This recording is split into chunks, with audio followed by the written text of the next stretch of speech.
sebelum pertandingan badminton itu kami bersurat, baik kami maupun Sesmen juga, Sekretaris Menteri juga bersurat, ada suratnya, itu agar jangan sampai bendera Indonesia tidak boleh berkibar, lagu Indonesia tidak boleh dinyanyikan, ya.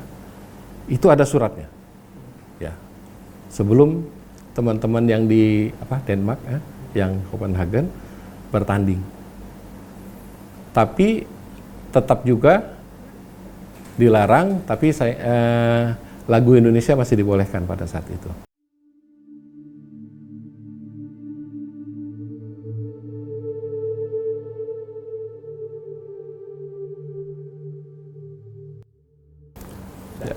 Ya, bismillahirrahmanirrahim. Assalamualaikum warahmatullahi wabarakatuh.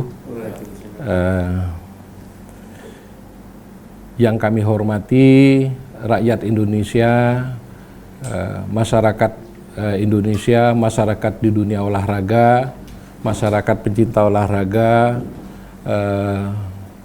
dimanapun berada, saya mendapatkan kesempatan wawancara dari Voice of Indonesia. Pada kesempatan ini, izinkan kami selaku pengurus Lembaga Anti Doping Indonesia untuk mengucapkan rasa sedih kami, sekaligus juga permohonan maaf kami yang sebesar-besarnya kepada Bapak Presiden, kepada para menteri, para masyarakat di dunia olahraga, masyarakat pencinta olahraga, para penggiat olahraga, para atlet, dan para pembina olahraga, serta induk-induk organisasi olahraga dimanapun berada di Indonesia ini. Selamat sore, salam sejahtera bagi kita semua. Semoga kita senantiasa tetap semangat, tetap sehat, dan insya Allah kita juga senantiasa dapat limpahan rahmat dari Allah Subhanahu wa Ta'ala. Ya, yang pertama-tama sekali kita perlu kami menjelaskan dahulu bahwa kepengurusan kami di Lembaga Anti Doping Indonesia ini belumlah lama, yaitu berkisar antara mendekati 4 bulan lah. Tepatnya tanggal 30 Juni kami beserta beberapa orang pengurus ditunjuk secara resmi melalui SK dari Bapak Menpora untuk bertugas untuk mengurusin Lembaga Anti Doping Indonesia. Jadi lebih kurang mungkin mendekati 4 bulan ya. Jadi 3 bulan mendekati 20 hari ya.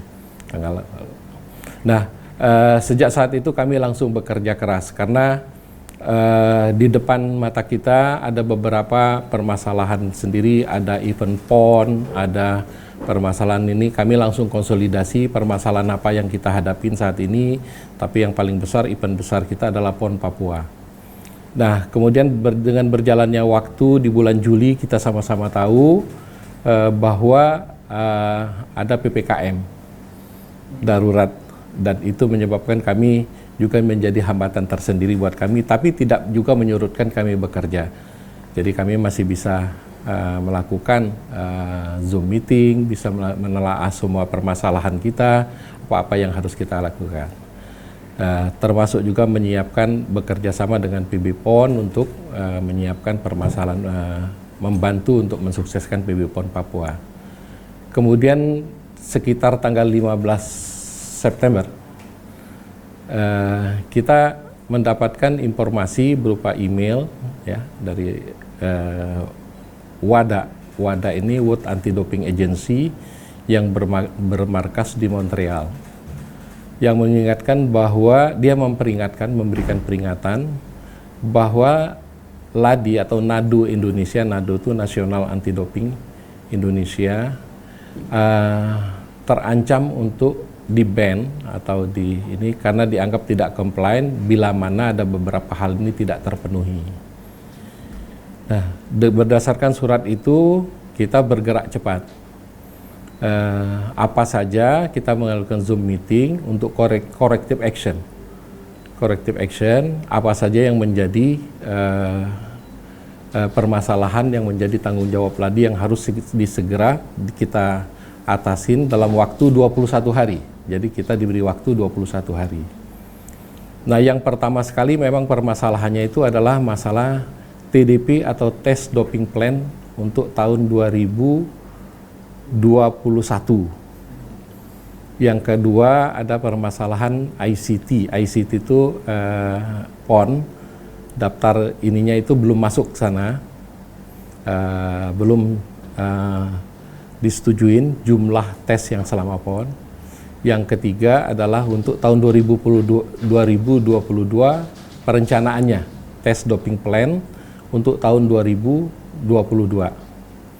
Nah, kami melihat di tahun 2021, ya tahun 2021 artinya dari Januari sampai dengan September kemarin, memang kita ada kesulitannya itu kan pandemi, Pak.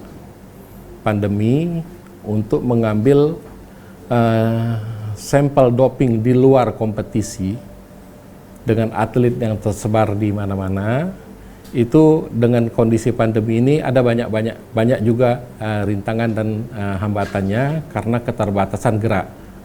Ya, kita tahu bahwa angka COVID ya di 2021 itu perlahan terus meningkat dan puncaknya sekitar mulai Juli ya paling tinggi. Nah, ternyata dari 190-an kewajiban kita yang harus kita penuhi selama tahun 2021, kita baru menyelesaikan 122 dan tersisa 70 yang belum kita laksanakan. Kami laporkan semua itu, laporkan gini.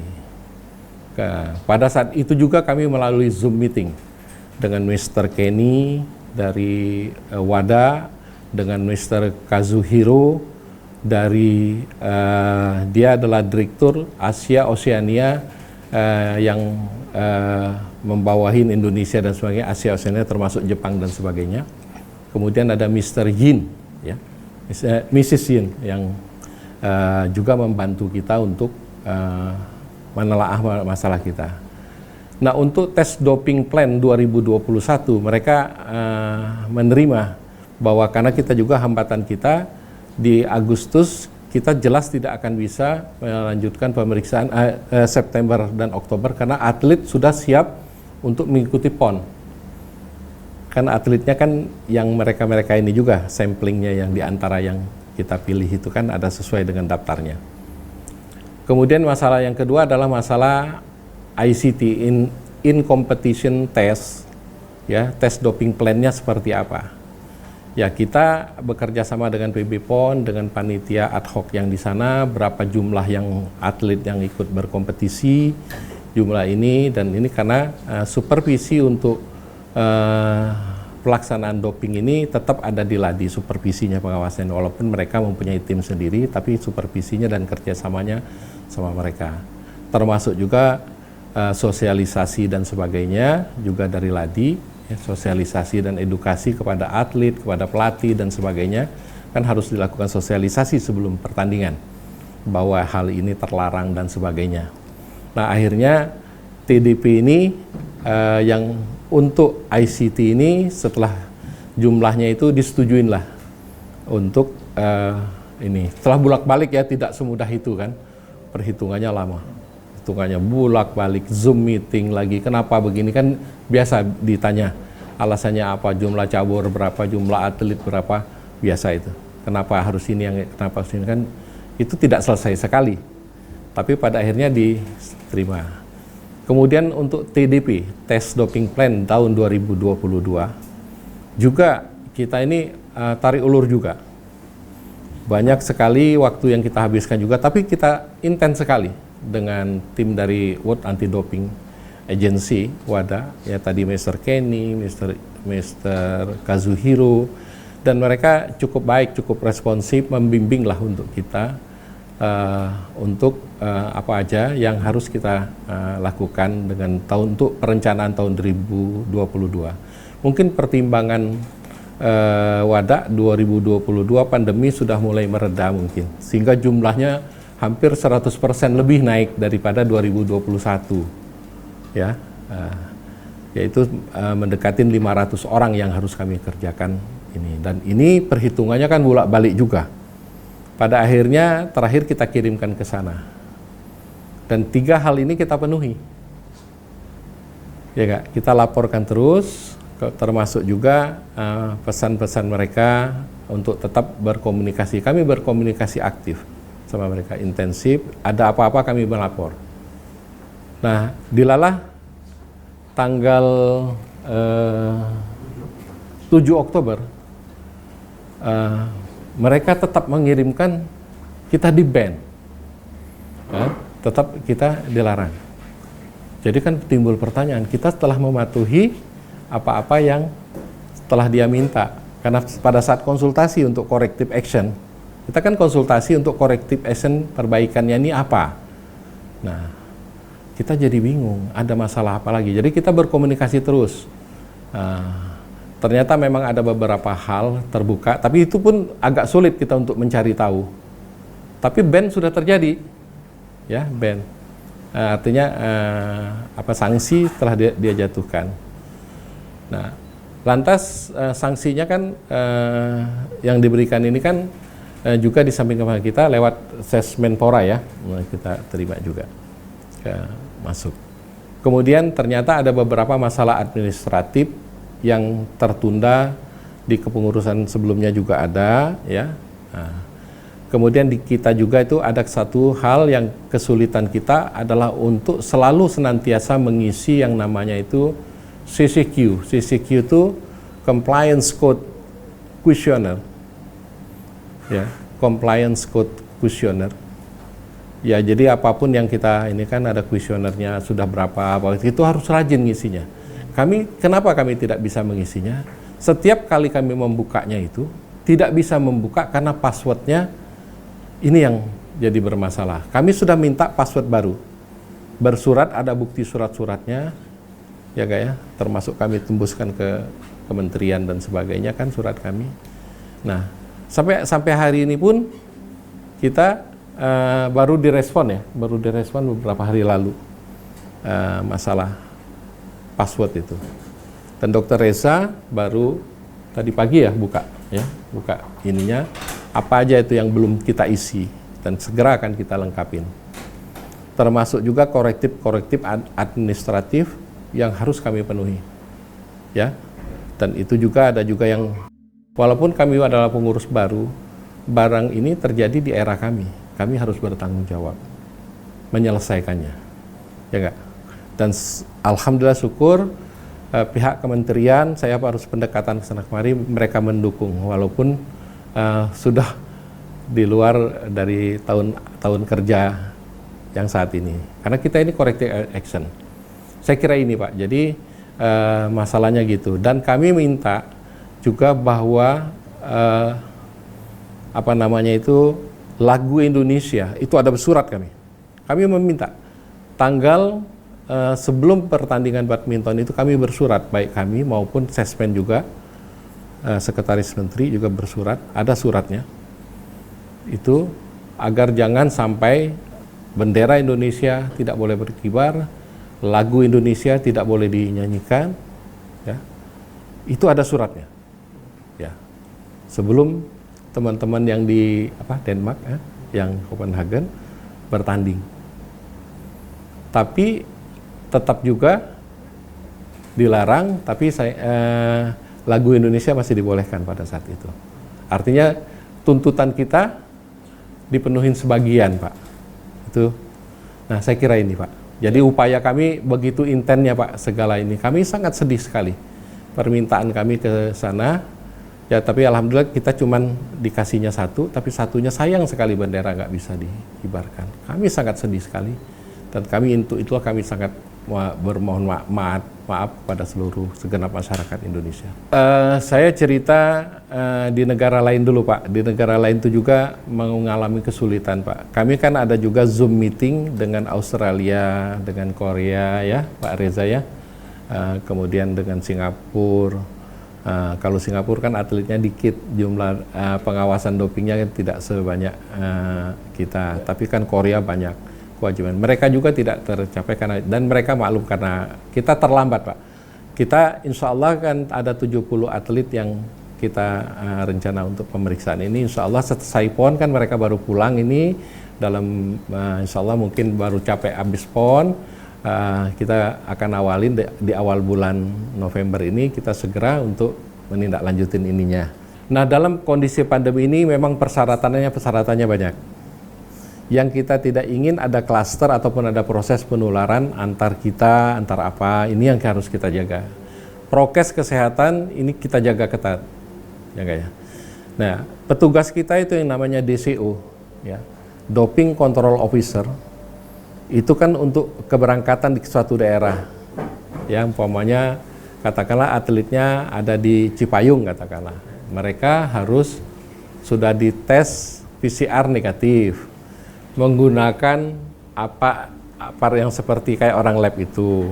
Nah ini Pak, jadi standar kesehatan ini harus kita penuhi. Upaya-upaya tambahan lah dibandingkan tidak kondisi pandemi, tapi kita bisa laksanakan sepanjang atletnya bersedia kan. Ini kan kita harus perjanjian dulu bahwa ini kami harus melakukan ini, dia minta waktu umpamanya besok, kan itu harus deal dulu Pak, ya enggak ya, karena kan hak atlet juga harus kita hargai, tapi ini harus tetap terlaksana.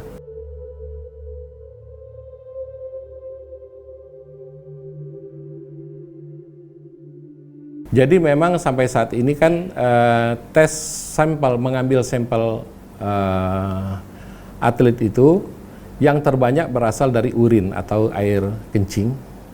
Pada kondisi tertentu diambil dari darah. Ya, itu aja Pak.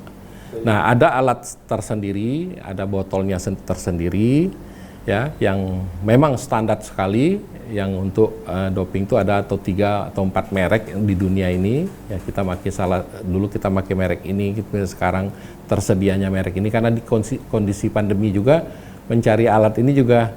Ya, artinya distribusi supply chain dari mereka juga terganggu. Jadi yang ada ini ya kita pakai saat ini, tapi standarnya bagus. Nah ini. Jadi ada ininya diambil urinnya, katakanlah ada 2 botol yang harus diisi. Nah prosesnya disaksikan secara transparan. Ya, tidak boleh ada ada formulir yang harus diisi dengan lengkap semuanya.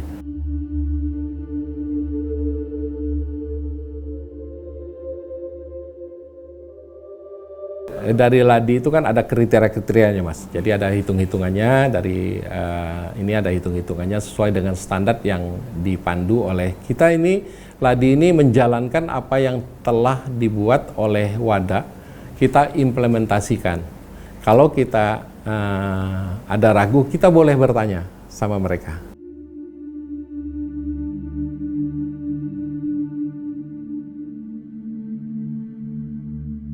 WADA ini, World Anti-Doping Agency ini lembaga dunia. Dia ada berapa puluh negara ya, 62 negara ya Pak Reza ya, betul ya. Yaitu sebagai penandatangan konvensi dan Indonesia salah satu yang menandatangani ini. Setiap negara signatory istilahnya yang ikut menandatangani ini, maka wajib mentaati, mengimplementasikan WADA Code. WADA Code ini segala aturan-aturan tentang doping yang diciptakan oleh WADA, dan kita tinggal mengimplementasikan, kita diajarin semuanya ini dari mereka.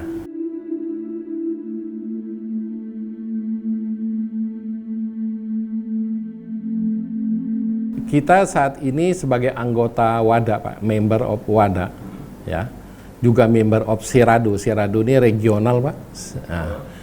Kita pendanaan kita sampai saat ini kita sangat masih dibantu oleh pemerintah, ya nggak ya, sesuai dengan ini bahwa LADI sebagai lembaga independen, ya, lembaga independen itu bukan berarti tidak boleh dapat bantuan dari pemerintah, kan masih banyak lembaga-lembaga independen lainnya yang mendapat bantuan, tapi kita dalam hal operasional, dalam hal untuk pengambilan keputusan kita independen gitu, tidak bisa dipengaruhi oleh apapun.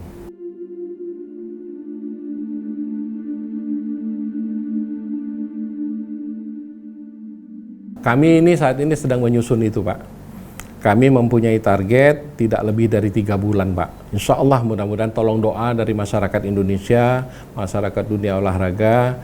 Dan kita saat ini, tadi kita juga merapatkan bagaimana kita secara Kemenpora beserta stakeholder lembaga anti doping sebagai dunia olahraga membentuk suatu satuan tugas untuk mempercepat proses ini. Dan tidak bisa dari LADI saja, kita makanya ketuanya kita dari kementerian tuh menunjuk dari NOC ya, dari NOC. Jadi dari NOC itu National Olympic Committee. Ada unsur dari LADI, ada unsur juga dari cabang olahraga, dan ada unsur juga dari Kemenpora bersama-sama.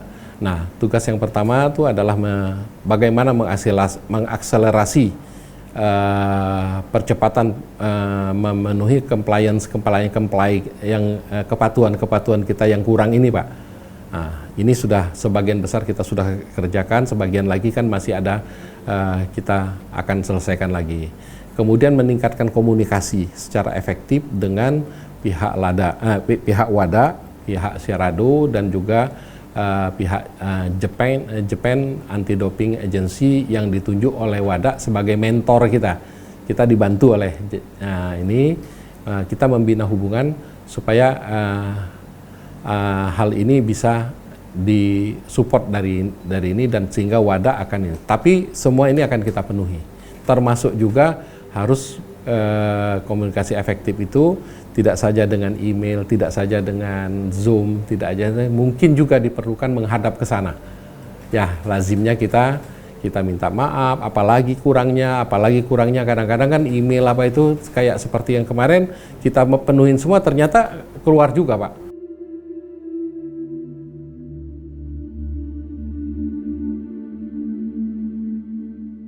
Buat kami sih tidak masalah. Kalau jadi begini, tim investigasi ini urusan lain, Pak. Urusan lain dari kami kan di Waladi kan ada tugas pokoknya jelas yang kita lakukan, ya enggak ya.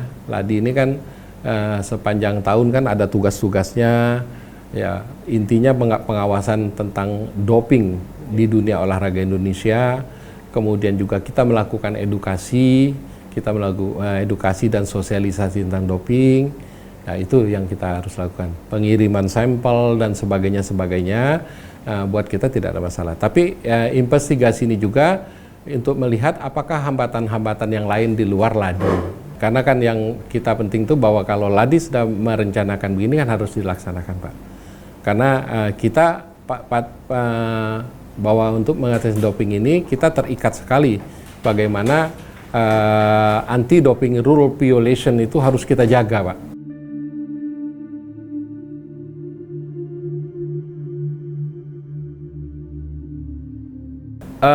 Saya baru pulang dari Papua semalam, Pak. Baru sampai Jakarta, lebih dari seminggu saya di sana untuk juga membantu sana, berkoordinasi dengan tim di sana, apa aja kesulitan-kesulitan. Sampai kesulitan kecil kan pasti ada. Kalau saya bilang tidak ada kesulitan kan, tapi semuanya bisa diatasin. Jadi untuk PON itu kan memang kita melakukan yang pertama sekali melakukan sosialisasi dan edukasi kepada atlet, kepada pelatih, kepada dokter kontingen, kepada yang terlibat ofisial lah tentang doping itu apa. Kita berharap bahwa kasus doping itu kian hari kian menurun. Itu yang target kita, Pak. Jadi kita tetap mengawasin bagaimana proses pengambilan sampel. Kalau ada kesulitannya apa-apa, itu semuanya itu berjalan dengan alhamdulillah lancar. Dan saat ini tadi siang juga ada pengiriman ini ke laboratorium Qatar untuk pengiriman pemeriksaannya. Dan besok ada lagi dari Irian lagi dikirim lagi ke sini, sudah di packing semua untuk sesuai dengan pemenuhan syaratnya, dan selanjutnya kita teruskan lagi, Pak.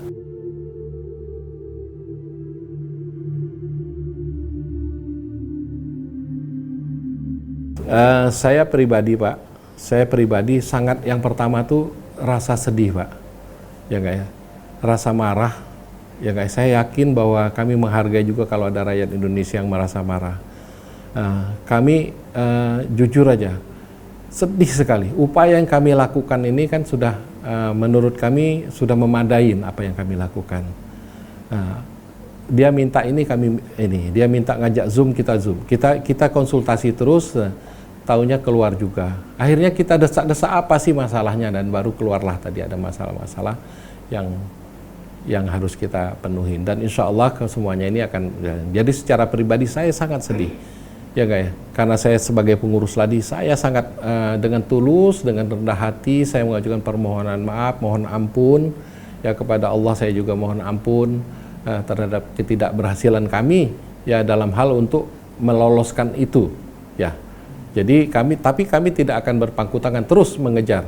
Makanya kami mendorong juga, mendorong, memfasilitasi untuk tim ini bisa bekerja secepat mungkin dalam waktu 3 bulan ini untuk memberikan hasil ban ini dicabut.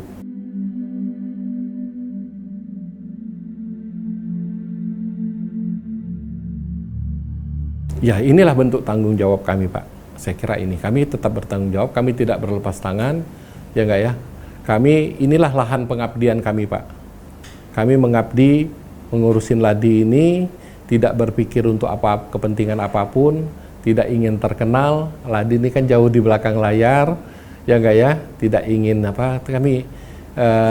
inilah lahan pengabdian kami bagi dunia olahraga, bagi masyarakat Indonesia. Nah, ini lahan. Insya Allah mudah-mudahan dengan nawaitu yang baik, Allah akan memberikan kemudahan untuk jalan kami ke depan. Kami dalam waktu 4 bulan lah lebih kurang, dengan bekerja seperti ini, barangkali sudah, menurut kami sih udah kerja keras ya Pak. Ya, kalau masih ada yang menyalahkan itu hak mereka ya Pak, hak mereka untuk mengatakan. Tapi apa yang kami kerjakan semuanya sudah sejalan dengan apa tugas pokok kami Pak. Mulai memberikan edukasi, melakukan pengawasan, melakukan proses pengambilan sampling, mengirimnya lagi, menunggu hasilnya, melaporkan kemana-kemana itu. Ini terus berkoordinasi. Ini upaya-upaya yang kita lakukan. Waktunya sangat mepet sekali Pak. Bapak bisa bayangkan 3 bulan 18 hari kami bekerja, 3 bulan 3 bulan 7 hari di ban, ya enggak? Artinya ini kan bukan proses baru Pak. Saya sedih sekali neteskan air mata Pak saya. Yang pertama saya bangga ini suatu hal, tim kita bisa membawa kembali Piala Thomas. Ya, ini suatu kebanggaan yang luar biasa, hadiah buat kita semua. Tapi di sisi yang lain, ya bendera kita nggak bisa bersifar. Inilah kami rasa sedih kami Pak.